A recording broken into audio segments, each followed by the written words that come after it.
Welcome to Story Escape. Today's story is called Hanukkah Cookies with Sprinkles, written by David A. Adler and illustrated by Jeffrey Ebler. Every morning, I watch by the window as Mum goes to work. She leaves our building and walks past Sol's Market to the bus stop.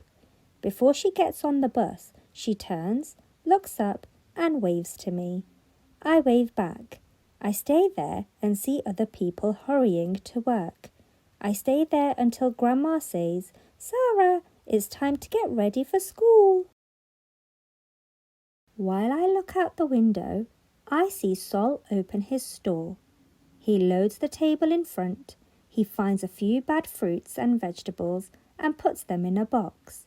He can't sell them, so he puts them on the side of the store. One day, I see an old man look in the box. He takes out an apple and puts it on his shoulder. The apple rolls down his arm and into his hand. Then he takes a bite. "Why did he eat that apple?" I ask Grandma. "It has lots of bad spots." "It has lots of good spots too," Grandma says. "That man is probably poor and looking for something to eat." I think about him eating around the bad spots on the apple. He must be very hungry.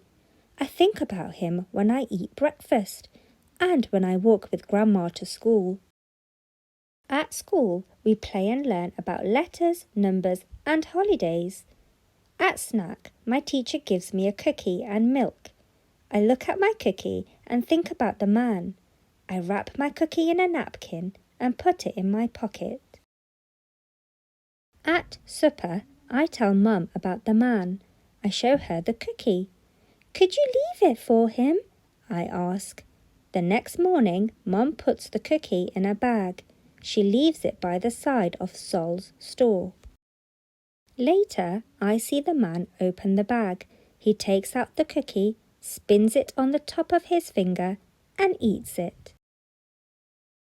At school, I tell my friends about him, and we wrap lots of cookies. My teacher says she's proud of us. She says what we're doing is called tzedakah. We're giving to someone who has less than we have. My teacher gives tzedakah too. She gives me a container of juice for the man. That night, I help Mum make a sandwich. The next morning, he finds the cookies, juice, and sandwich. He looks around.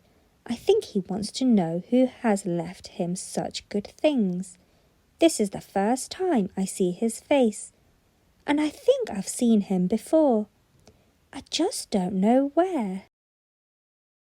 On Friday night, Mum and Grandma light Shabbat candles. Then we go to synagogue. After the service, there's an oneg Shabbat. It's like a Shabbat party. And guess what? I see him. "Mum, Grandma," I whisper. "What, Sarah?" they ask. "I know that man. That's him." The man eats some challah. He drinks some grape juice. We all do. After that, every day when the man comes by Sol's, there is something for him to eat.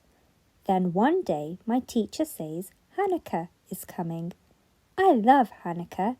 It's a happy holiday. On Hanukkah, my teacher says, we light candles for 8 nights. We remember the fight for freedom many years ago. We remember the fight so Jews could light Shabbat candles and study the Torah. We also remember how a small bit of oil burned and burned. She gives us each some tiles, bottle caps, paint and glue. "We're making menorahs," she says. "You can use them at home to light Hanukkah candles."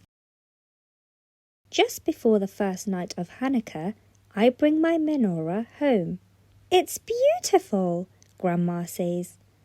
I know it is. Grandma sets it by the window. We'll light the candles and play dreidel when Mum comes home, Grandma says. Now let's make latkes and Hanukkah cookies. Latkes are potato pancakes. Let's make extra, I say. We make a lot of latkes. We bake lots of cookies in the shapes of menorahs and dreidels. I cover them with sprinkles. Mum comes home and I show her my new menorah. It's beautiful, Mum says. But what about the one you made last year? She takes it from the cabinet. It's also beautiful. Take it with you when you go to work, I say. Put it by the trash near the fruit store. Don't throw it out, Grandma says. I'm not, I tell her. I'm giving tzedakah. I'm giving it to someone who has less than we have. The next morning, the man takes the menorah out of the bag and looks at it.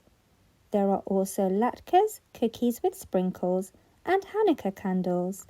I see that the man's cheeks are a little wet. I hope those are happy tears. On Friday, Mum and Grandma prepare a special Shabbat and Hanukkah dinner with lots of good things to eat. At synagogue that night, I want to invite the man to our house for dinner.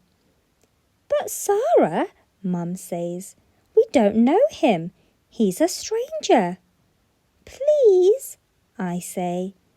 Mum and I speak to the rabbi. He knows the man. His name is Morris Berger, the rabbi tells us. I've known him for a long time. He's here every Friday afternoon to set up the chairs. After Shabbat, he puts away all the books. The rabbi introduces Mum and me to Mr. Berger. Mum asks him, would you like to join us for a homemade Shabbat and Hanukkah dinner? Please, I say.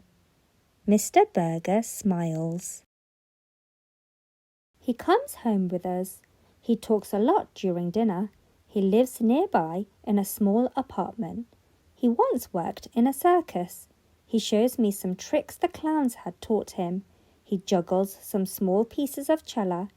Then one by one he catches each piece of challah in his mouth and eats it. I wish I could juggle. Mum brings out dessert, a plateful of Hanukkah cookies all covered with sprinkles. Now Mr. Berger knows who has been leaving cookies, sandwiches and milk for him. He knows who left him the menorah and candles. At first, Mr. Berger looks down. I think he's a little embarrassed. Then he looks at me and says in a real quiet voice, Thank you. Mr. Berger, I say, I hope you'll visit again. I'd like that, he says. And please call me Morris. Mum tells him to have another cookie. I will, he says, but first I'll show you some more magic. Morris reaches behind my ear and takes out a Hanukkah cookie with sprinkles. Now watch this. I'll make it disappear. He takes one big bite and the cookie is gone. That's okay, I say. We have lots more. We have lots to share. I also have things to share, Morris says. I can teach you some easy magic tricks. I can tell you funny circus stories. Can you teach me to juggle? Morris laughs. I could try, he says. But juggling takes a lot of practice. Sarah will need lots of juggling lessons, Mum says. Morris smiles. He knows that lots of lessons mean lots of Shabbat dinners with us. I smile too. Soon I'll juggle challah at school and surprise my friends. Thank you for watching. Please don't forget to subscribe, like, comment and share.